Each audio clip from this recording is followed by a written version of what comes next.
বাংলার বাড়িতে কাটমানির অভিযোগ উঠছে। উপভোক্তার থেকে কাটমানি দাবি করেছেন স্থানীয় নেতা। কোচবিহারের বজ্রাপুরের ঘটনা, কি অভিযোগ করছেন উপভোক্তা আমরা শুনবো।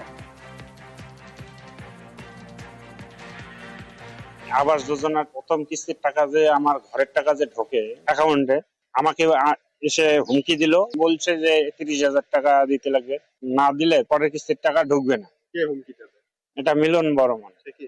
সে হলো অঞ্চল সভাপতি কোন দলের? তৃণমূলের। আমি একজন গরিব, আমার কাছ থেকে এইরকম করে হুমকি দিয়ে টাকা নিল। নেওয়ার পরে এখন বলছে যে টাকা ঢুকবে না। আমি এখনো ঘরের কাজ শুরু করতে পারিনি, কারণ আমার কাছে যে টাকা ছিল আমি ইট নিয়ে আসছি। ওর যে 30,000 টাকা নিছে, সেই 30,000 টাকা না পেলে আমি ঘরের কাজ শুরু করব কি করে?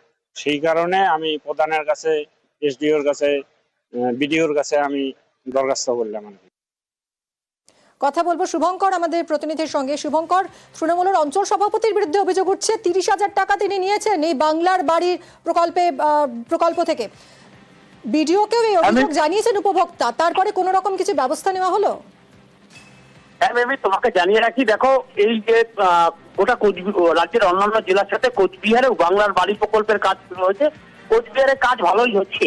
এরই মধ্যে যেটা জানা যাচ্ছে যে তুফানগঞ্জ 2 ব্লকের শালবাড়ি 2 গ্রাম পঞ্চায়েতের বজ্রাপুর গ্রামের যিনি উপভোক্তা, তার নাম হচ্ছে গোবিন্দ বর্মন। তিনি প্রথম কিস্তির 60,000 টাকা পেয়েছেন এবং তিনি অভিযোগ করেছেন স্থানীয় তৃণমূলের নেতা অঞ্চল সভাপতি তাকে হুমকি দিয়েছেন যে তাকে যদি 30,000 টাকা না দেওয়া হয় তাহলে দ্বিতীয় কিস্তির টাকা দেওয়া পাবেন না। সে কারণে তিনি 30,000 টাকা দিয়েছেন, কিন্তু তিনি এখন দ্বিতীয় কিস্তির টাকাও পাচ্ছেন না এবং বাড়ির কাজও শুরু করতে পারছেন না। এই পরিস্থিতিতে তিনি সমস্যায় পড়েছেন। গোটা বিষয়টি নিয়ে স্থানীয় গ্রাম পঞ্চায়েতেও অভিযোগ জানিয়েছেন, যদিও অভিযোগ অস্বীকার করেছেন অভিযুক্ত তৃণমূল নেতা। তার বক্তব্য, যে ব্যক্তি অভিযোগ আমরা একবার শুনবো অভিযুক্ত তৃণমূল নেতা তার কি বক্তব্য। অভিযোগটা টোটালি ভিত্তিহীন। এটা পুরোপুরি একটা বিজেপির ষড়যন্ত্র এবং চক্রান্ত।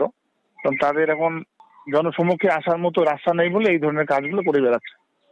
শুভঙ্কর, পুরোপুরি ভিত্তিহীন অভিযোগ বলছেন এই তৃণমূল নেতা। হ্যাঁ দেখো, আমরা যোগাযোগ করেছিলাম স্থানীয় ওই যার বিরুদ্ধে অভিযোগ, সেই অভিযুক্ত তৃণমূল নেতা মিলন বর্মনের সঙ্গে। তিনি যেটা বলেছেন, ওই ব্যক্তি বিজেপি করে, তাই ভিত্তিহীন অপপ্রচার করার জন্যই তার বিরুদ্ধে মিথ্যা অভিযোগ করা হচ্ছে। যদিও গোটা বিষয়টি খতিয়ে দেখার আশ্বাস দিয়েছে তার স্থানীয় গ্রাম পঞ্চায়েত প্রধান। ধন্যবাদ শুভঙ্কর। গোবিন্দ বর্মন, পিতার নাম অমল বর্মন, বজ্রাপুরের।